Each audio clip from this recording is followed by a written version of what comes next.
Setelah kami tiba dengan selamat di pantai, barulah kami tahu bahwa daratan itu adalah Pulau Malta. Penduduk pulau itu sangat ramah terhadap kami.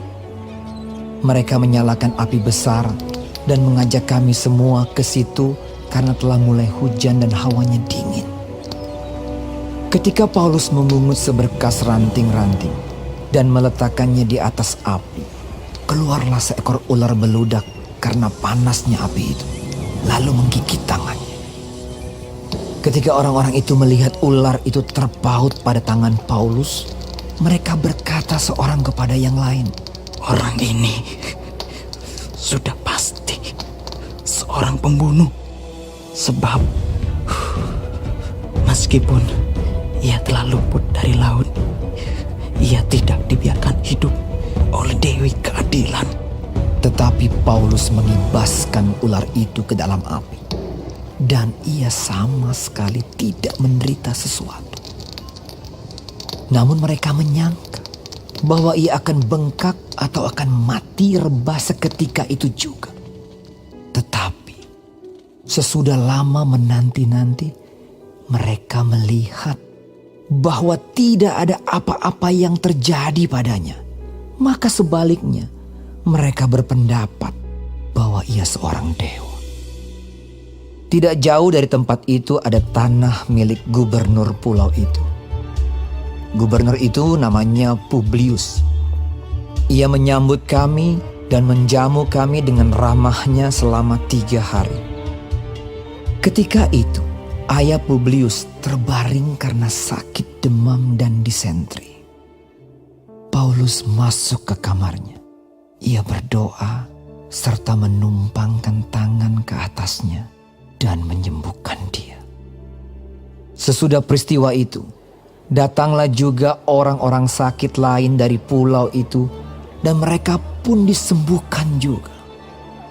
Mereka sangat menghormati kami dan ketika kami bertolak, mereka menyediakan segala sesuatu yang kami perlukan. 3 bulan kemudian kami berangkat dari situ naik sebuah kapal dari Alexandria yang selama musim dingin berlabuh di pulau itu.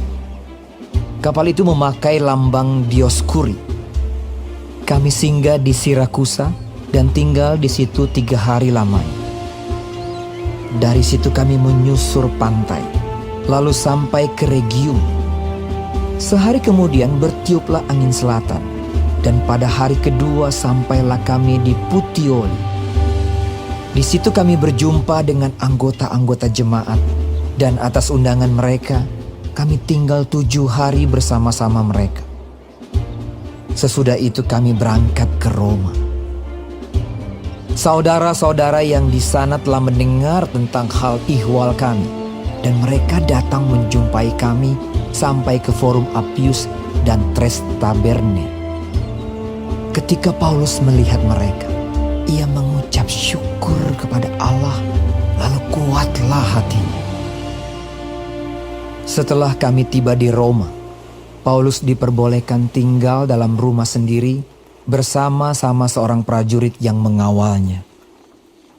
3 hari kemudian Paulus memanggil orang-orang terkemuka bangsa Yahudi, dan setelah mereka berkumpul, Paulus berkata, "Saudara-saudara, meskipun aku tidak berbuat kesalahan terhadap bangsa kita atau terhadap adat istiadat nenek moyang kita, namun aku ditangkap di Yerusalem dan diserahkan kepada orang-orang Roma.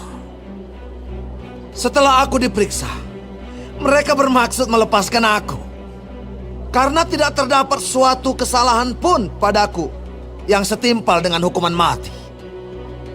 Akan tetapi orang-orang Yahudi menentangnya. Dan karena itu, terpaksalah aku naik banding kepada Kaisar. Tetapi bukan dengan maksud untuk mengadukan bangsaku. Itulah sebabnya aku meminta, supaya aku melihat kamu dan berbicara dengan kamu. Sebab justru karena pengharapan Israel lah, aku diikat dengan belenggu ini." Akan tetapi mereka berkata kepadanya, "Kami tidak menerima surat-surat dari Yudea tentang engkau. Dan juga tidak seorang pun dari saudara-saudara kita datang memberitakan apa-apa yang jahat mengenai engkau. Tetapi kami ingin mendengar dari engkau bagaimana pikiranmu. Sebab tentang Mazhab ini kami tahu bahwa di mana-mana pun ia mendapat perlawanan. Lalu mereka menentukan suatu hari untuk Paulus. Pada hari yang ditentukan itu, datanglah mereka dalam jumlah besar ke tempat tumpangannya. Ia menerangkan dan memberi kesaksian kepada mereka tentang kerajaan Allah, dan berdasarkan hukum Musa dan kitab para nabi, ia berusaha meyakinkan mereka tentang Yesus. Hal itu berlangsung dari pagi sampai sore. Ada yang dapat diyakinkan oleh perkataannya, ada yang tetap tidak percaya. Maka bubarlah pertemuan itu dengan tidak ada kesesuaian di antara mereka. Tetapi Paulus masih mengatakan perkataan yang satu ini. Tepatlah firman yang disampaikan Roh Kudus kepada nenek moyang kita dengan perantaraan Nabi Yesaya. Pergilah kepada bangsa ini dan katakanlah, kamu akan mendengar dan mendengar, namun tidak mengerti. Kamu akan melihat dan melihat, namun tidak menangkap. Sebab hati bangsa ini telah menebal, dan telinganya berat mendengar, dan matanya melekat tertutup, supaya jangan mereka melihat dengan matanya, dan mendengar dengan telinganya, dan mengerti dengan hatinya, lalu berbalik, sehingga aku menyembuhkan mereka. Sebab itu, kamu harus tahu bahwa keselamatan yang daripada Allah ini disampaikan kepada bangsa-bangsa lain, dan mereka akan mendengarnya. Dan setelah Paulus berkata demikian, pergilah orang-orang Yahudi itu dengan banyak perbedaan paham antara mereka. Dan Paulus tinggal 2 tahun penuh di rumah yang disewanya sendiri itu. Ia menerima semua orang yang datang kepadanya dengan terus terang dan tanpa rintangan apa-apa. Ia memberitakan kerajaan Allah dan mengajar